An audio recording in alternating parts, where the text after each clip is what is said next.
আসসালামু আলাইকুম everyone, welcome back to my channel. আজকে আপনাদের সাথে আমি শেয়ার করব তুর্কির বিখ্যাত তুলুম্বা রেসিপি। খেজুরের মতো দেখতে মুচমুচে এই পিঠাটি বানিয়ে সারা বছর সংরক্ষণ করা যাবে। এইটা বানাতে মেন উপকরণ হচ্ছে ময়দা আর ডিম। তো চলুন রেসিপিতে যাওয়া যাক। প্রথমে চুলে একটা প্যান বসিয়ে দিয়ে দিচ্ছি 1 কাপ পরিমাণে পানি। 1 কাপ পানির সাথে দিয়ে দিচ্ছি হাফ চা চামচ লবণ, 1 চা চামচ চিনি, আর এখন এখানের মধ্যে দিয়ে দিব 1.5 কাপ পরিমাণে ময়দা। 1.5 কাপ ময়দার সাথে আমি এখানের মধ্যে দিয়ে দিব 2 টেবিল চামচ পরিমাণে সুজি। যেহেতু আমি চা চামচে দিয়েছি, তো 4 চা চামচ পরিমাণে সুজি দিয়েছি, অর্থাৎ এটা 2 টেবিল চামচ পরিমাণে হয়েছে। তো এখন এই দুইটাকে খুব ভালো মতো মিশিয়ে একটা ডো তৈরি করে নিতে হবে। ডোটা কিন্তু খুব একটা শক্ত হওয়া যাবে না, একটু নরম টাইপের হতে হবে। তো ভালো মতো মিশিয়ে নিব। এটা যখন ঠিক এই পর্যায়ে চলে আসবে তখন এটাকে চুলা থেকে নামিয়ে নিচ্ছি। আর এখন এটাকে একটা বাটিতে নিয়ে নিব। যখন হালকা একটু ঠান্ডা হয়ে যাবে হাত দিয়ে খুব ভালো মতো মথে নিব।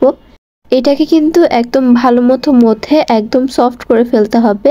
তবে এটার মধ্যে কিন্তু কোনো রকমের ময়দা বা আটা ইউজ করা যাবে না। চাইলে যদি বেশি শক্ত হয়ে যায় তখন এখানের মধ্যে অল্প একটু পানি ইউজ করবেন, তাহলে দেখবেন যে এটা আগের তুলনায় একটু নরম হয়ে গিয়েছে।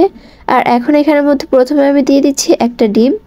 এই একটা ডিমের সাথে ডোটাকে একদম ভালো মতো মিশিয়ে নিতে হবে। যখন মনে হবে ডিমটা ভালো মতো মিশানো শেষ তখন এখানের মধ্যে আরও একটি ডিম অ্যাড করব।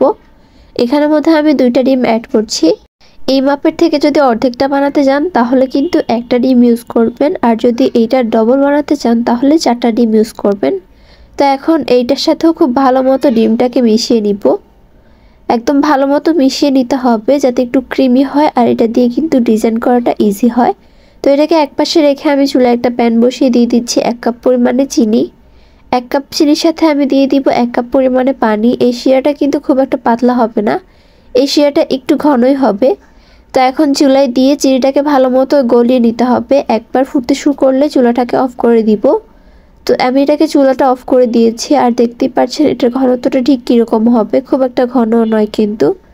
তো এর মধ্যে কিন্তু আমাদের ডোটাও রেডি হয়ে গিয়েছে। তো এখন একটা পাইপিং ব্যাগের ভিতরে আমি 2D নজলটা দিয়ে দিচ্ছি। যে কোনো নজল দেওয়া যাবে, আর নজল না থাকলে শুধুমাত্র পাইপিং ব্যাগের মধ্যে ভরে নিলেই হবে। আর এই ব্যাগগুলো না থাকলে কিন্তু পলিথিন দিয়েও করা যাবে। তো এখন এই ব্যাগটাকে আমি একটা গ্লাসের মধ্যে এইভাবে ঢুকিয়ে নিচ্ছি, আর তারপর একটু একটু করে ড্র দিয়ে দিব। এইভাবে দিলে কিন্তু পাইপিং ব্যাগটাকে খুব ভালো মতো ফোল্ড করা যায়। তো সবগুলো উপকরণ দেওয়ার পর এটাকে আমি এরকমভাবে উল্টিয়ে দিচ্ছি, আর তারপর এখানের মধ্যে আরও একটু দিয়েছি, আরও একটু বাকি ছিল, ওগুলোকে কিন্তু আমরা পরে দিতে পারবো। তো এখন এই পাইপিং ব্যাগটাকে একদম ভালো মতো সিল করে এই উপকরণগুলোকে সামনের দিকে নিয়ে যেতে হবে। তারপর উপর দিয়ে আমি আরেকটা পাইপিং ব্যাগের মধ্যেও ঢুকিয়ে নিচ্ছি, তাহলে করে কিন্তু পাইপিং ব্যাগগুলো ফেটে যাওয়ার চান্স কম থাকবে। তো এখন আমি চুলায় একটা প্যান বসিয়ে তেল গরম হতে দিয়েছি। তেলটা যখন হালকা গরম হবে তো তারপর আমি নজলটা দিয়ে এরকম চেপে চেপে বের করব, আর একটা কিচেন কেচি দিয়ে এগুলোকে এরকমভাবে কেটে কেটে বের করে ফেলবো। চাইলে কিন্তু আপনারা এগুলোকে খুব একটা লম্বাও রাখতে পারেন, আবার চাইলে কিন্তু অনেকটা ছোটও করতে পারেন। তো আমি মিডিয়াম সাইজ রেখে রেখে কেটে কেটে তারপর তেলের মধ্যে দিয়ে দিচ্ছি। খুবই ইজি এটা করা। দেখতে পাচ্ছেন এক হাত দিয়ে চেপে দিচ্ছি, তারপর আরেক হাত দিয়ে কিন্তু এগুলোকে আমি এরকম কেটে কেটে দিয়ে দিচ্ছি। তো এটা দেওয়ার পর কিন্তু সাথে সাথে নাড়াচাড়া করা যাবে না, এটাকে 2 মিনিট এভাবে রেখে দিতে হবে। তারপর যখন সবগুলো তেলের মধ্যে ভাসবে তখন আমি এগুলোকে নাড়াচাড়া করে দিচ্ছি।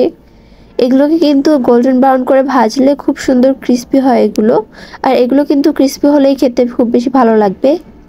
তো যখন কালারটা এরকম লালচে হয়ে আসছে তখন আমি তেলটা ভালো মতো ছেঁকে চুলা থেকে নামিয়ে ফেলবো।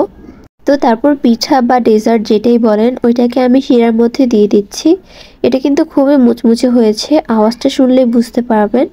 তো এখন এগুলোকে আমি শিরার সাথে একটু ভালো মতো মিশিয়ে নিব, আর তারপর এগুলোকে প্লেটে সার্ভ করে নিলেই কিন্তু এই ডেজার্টটা একদমই রেডি। আমার আজকের ভিডিওটি ছিল এই পর্যন্ত। আল্লাহ হাফেজ।